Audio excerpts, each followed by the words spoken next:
I remember standing in the grocery store and being completely overwhelmed, just about to tears.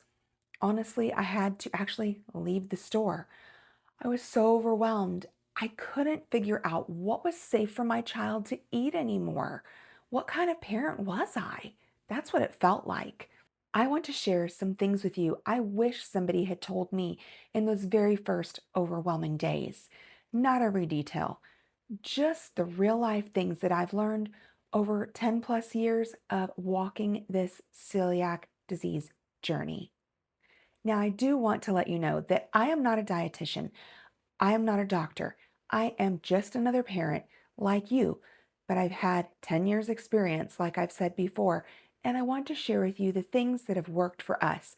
I always recommend working with your doctor or dietitian and seeing what works best for you and your family. The first thing I would focus on is taking it one step at a time and looking at the next 24 hours. That's it. Focus on some breakfast, lunch, and dinner, and maybe 3 to 5 snacks. What does your child normally eat? And go through that list and think, what is naturally gluten free? Go towards those and stick to that for at least the first 24 hours so that you could take that next step. The next thing I wish I knew was you don't have to replace your whole refrigerator and your pantry right away.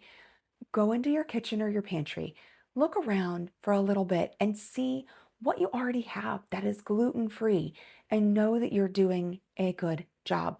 Pick out those things, and if you need to, write them down so you know at the top of your head what things your child can eat that are already naturally gluten free.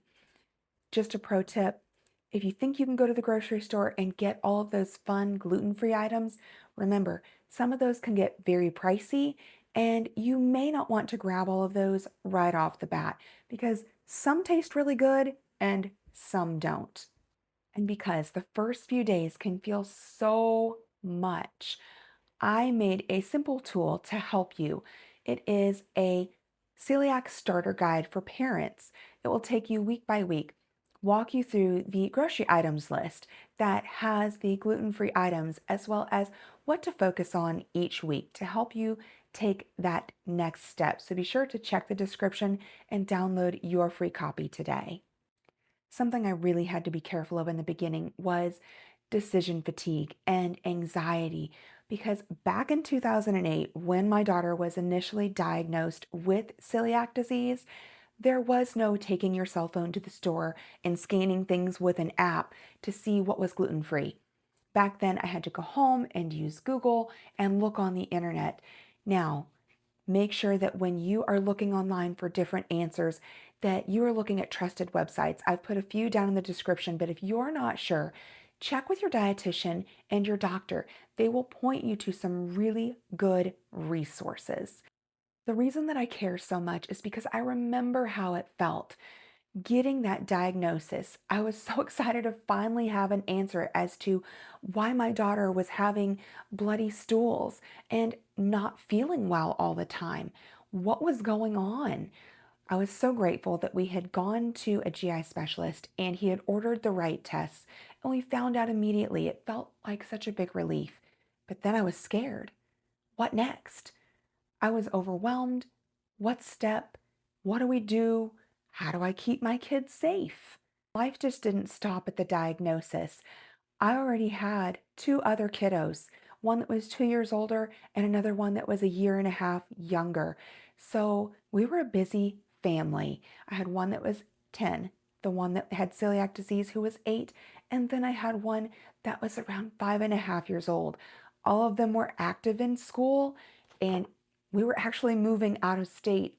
Life didn't stop, so I had to figure things out, and I'm wanting to do that for you guys. Help come alongside you and give you the resources and the help and support that you need. What no one talks about is it's not all about the food.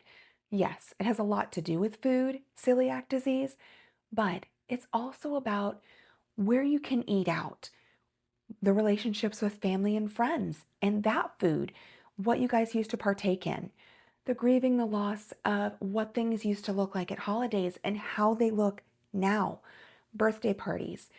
helping your child not to feel isolated, especially at school and different situations that arise.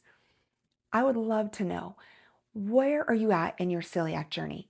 Have you just gotten your diagnosis? Are you struggling with food or eating out? Put that down in the comments. I would love to know what topics you want me to cover in the next coming videos to help you and to serve you. And I do want to say to the parent who is terrified, it's okay. You're going to make mistakes. There are things that you're going to learn that you wish you knew sooner. Take it one step at a time. It does get a little bit easier. You're going to learn how to read labels better. You're going to find meals that you and your family can trust and remake over time and enjoy. You're also going to find good places to eat that are safe for you and your entire family. Promise, it will happen. Me and my family have been able to do this through 2 separate states that we have lived in. So you've got this. In my next video, I'm going to be talking about the next 30 days. I'm going to break it down into 4 weeks, what you should focus on that week and what you shouldn't focus on just yet. This way, you help eliminate the overwhelm and the stress. No parent should have to walk through this alone. I look forward to seeing you in the next video.